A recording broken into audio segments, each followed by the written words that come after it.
And now we're back already with IMPAKT TV with a new guest. I would like to give a warm welcome to Mounir Samuel. Good evening, everyone. Just a short recap for those who, in case that people don't know, Mounir is a multidisciplinary performance artist and author of fiction and non-fiction books, a lot I heard, a creative consultant and a public speaker, and his work operates on the crossroads and interactions of religion, gender, sex, politics, culture, climate, and creative power in social revolutionary change. And we've just watched your very inspiring and refreshing keynote lecture. Yeah, I found many people also at the bar very astonished by the boldness of my super unconventional speech. I can totally imagine, because I don't think a lot of people expect a story to be about the Genesis and the origin story of man to be this provocative. Can I say that? Yes, I guess that. Look, I have a very special position, I guess, because I am both revolutionary to believers and non-believers alike. Yeah. So for any Christian who would watch that Genesis talk, or any Muslim for that matter, because Adam and Eve story is also a Quranic story as well, or any religious Jew, my deconstruction of the Genesis story is very provocative, so if not shocking, if not blasphemous. It depends on how you look at it. But then I found this audience not religious at all. It is very new to them, although I'm using such an old story, to hear religion being brought back in the cultural and art space like that. And I think my work is very different in that way, and I haven't found anyone else doing the same thing. But it's also because it's really driven from the heart. There is a biblical verse that says, "In you, which is God, I am, I move, and I have my being." And I really feel this. So even if I don't want to talk about God, I end up doing so because it's really my heartbeat somehow. This is my creative thing. It's that breath of God. It's just, I can't create without the Creator, I guess. So that's how that happened. Well, what fascinates me, what I'm very interested in, is that you bring this interpretation and you say, well, we don't understand this correctly. We should think differently about this idea that Adam was masculine, that Adam is actually both masculine and feminine. Yeah, the first human, not the first man, for example. And could you tell me a bit more on your study or your how you get to that interpretation or the work that you do to bring that new perspective? Okay, so I love reading the Bible. I think it's one big love letter to humanity, and I think it is an inspiration for freedom. So for me, I read it not as a source of moral guidance or law.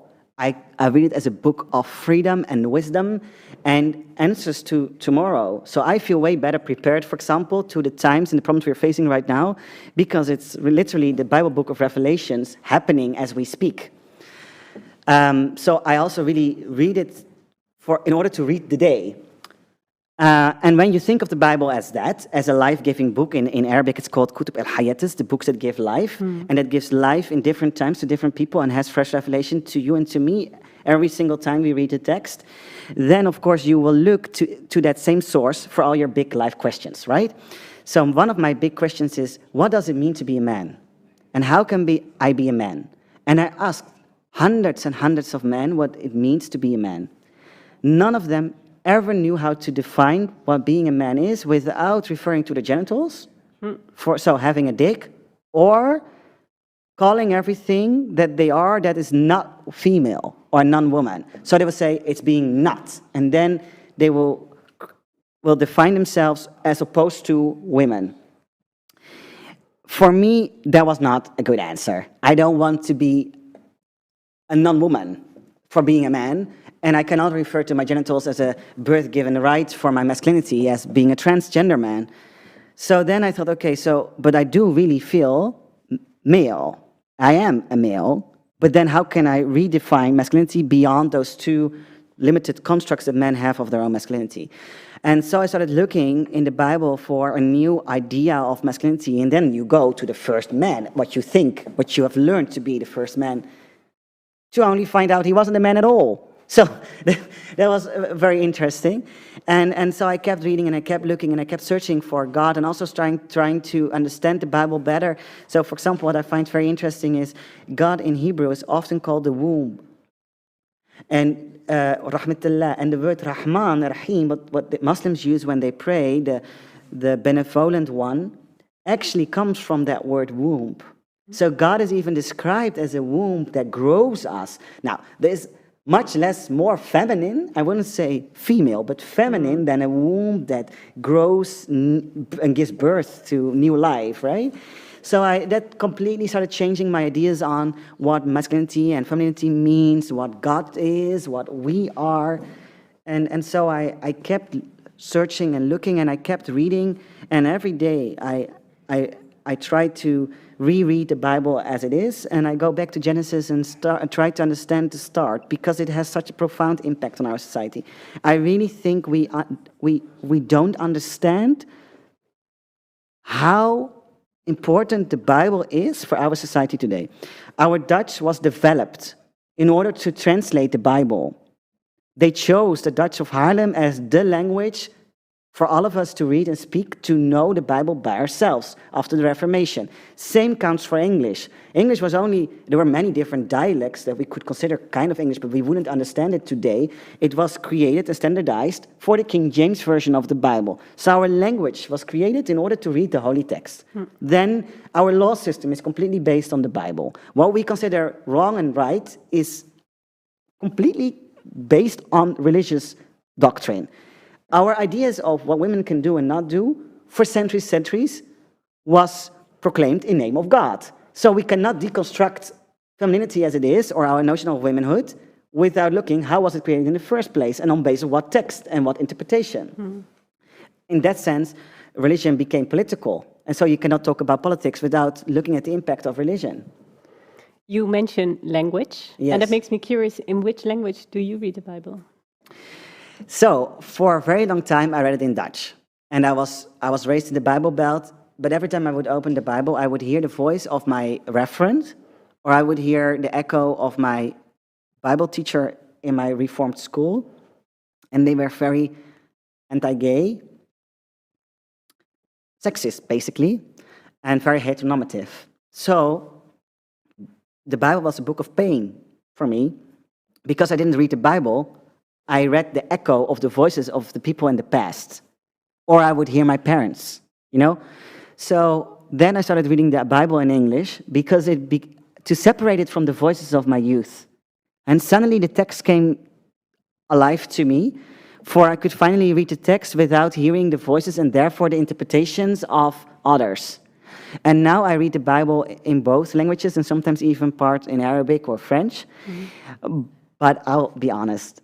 The Dutch Bible to me is study and homework. The English Bible to me is liberation and food for the soul. And does that, in a sense, because I'm wondering, because so many languages are also very gendered to a lesser extent or more extent. I think Italian, for example, or French is a very gendered language. Of course, Dutch as well, but maybe less explicit. So. Yeah. Is that something that you encountered as well in reading all these different versions? Well, I'm happy I'm happy that many Bible scholars now are trying to bring back the text to the more original form.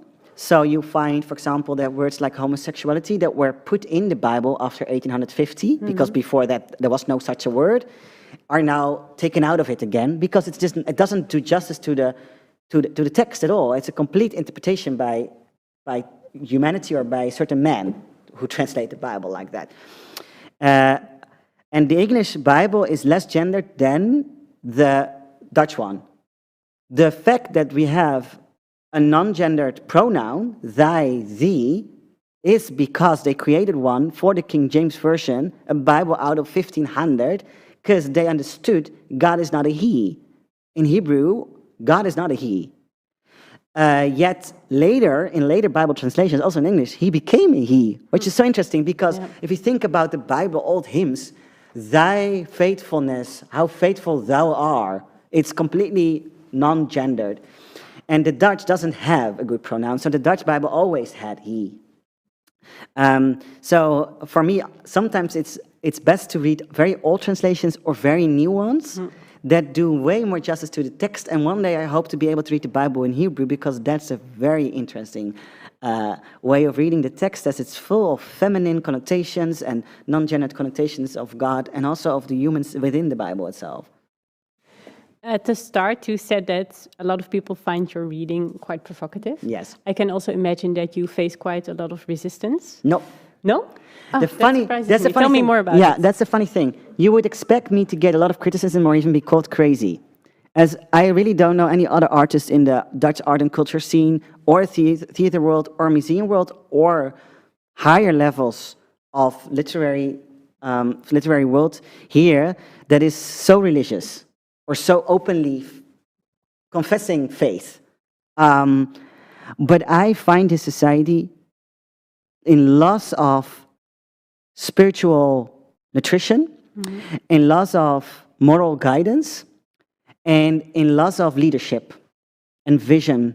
And our generation doesn't have the same bad connotations with the church like the generations did before us. We didn't run away from church most often. It were our grandparents, right? So I find people way more interested and open to it and more accepting, and they don't have the same trauma as their great-parents or the grandparents did. And rightfully so. I understood why people run away from church so hard. I cannot blame them. I did myself at some point. And then I came back, and then I run, and I have some kind of love-hate relationship with churches. But the thing is, every time I speak about God and love and the Bible, or the Quran for the matter, which I also studied, or faith, in such a relaxed, happy, liberated way, it is attractive to people, and it's interesting and intriguing, and it liberates them too, to at least discuss it. So downstairs at the bar, people were telling me, I disagree with you 100%, but I have questions and I want to know more. And they were happy. And I'm not personally insulted by the disagreement. You don't need to agree with me. I don't need to comfort you. Either you will get the revelation of God yourself, or you won't. It's not up to me. I won't be so boastful and proud to say I can comfort anyone. And it's not my job. It's only my job to reflect God's light. Well, if that brings people close, good for all of us. Because it gives us new ways of talking to each other and meeting the other, right? It's both for both of us a step out of our comfort zone when we meet beyond our belief systems and doctrine. So I find people actually quite intrigued and quite happy, because many people actually love to talk about God. Even the atheist needs a notion of God to be an atheist, because where are you an atheist for? You know, like. So it's actually about bringing people together then? It does. It does bring people together, and even the biggest atheist is happy to meet a theist, because then he can discuss his atheism. Like, there's no use of discussing atheism fiercely with someone who says, yeah, but I don't believe in God either. Then you're done for, you know? Yeah. So actually, I'm bringing atheism back to life and then destroying it. No, but no. So I expected a lot of criticism, and yes, I would get criticism every time I would take it personal. So when I take the unbelief of someone else personal, you will get strife, and I will be hurt, you will be hurt, and la la la. But if I truly believe that there's something bigger than me, I'm at ease. And the more I'm at ease, the more you can be at ease, and we can discuss this in an open manner without being insulted by the different standpoints or views. We already have to round up almost, but I would like to end with a final question, because you said at the start of your lecture, we have lost love. Yes. In many ways. It was not only romantically speaking. Yeah. What would be one proposal for finding back love, or finding love again? So, if I had that answer to that question, of course, I will be the next Mandela or Gandhi or anyone else. But I think one of the first steps in finding love as a society again is really giving the other what you would have liked to receive yourself. It's more blessed to give than it is to receive, the Bible says, and do unto others what you would have done unto you. It's also called the golden rule. And I think there's a huge truth in that. You want to be heard? So ask questions to someone else and listen. You want to be treated with respect? So speak with respect about everyone, even if they're not present. You want love, so give love to anyone you meet. You want joy, so smile to people and make a joke. I really think what goes around comes around in that way, and it's a very deep spiritual, but also like scientific principle. And if we want to be more loving, then we should really think like, what do I miss most? Okay, it's this and this and that. How can I give that today? I think on that note, we'll end.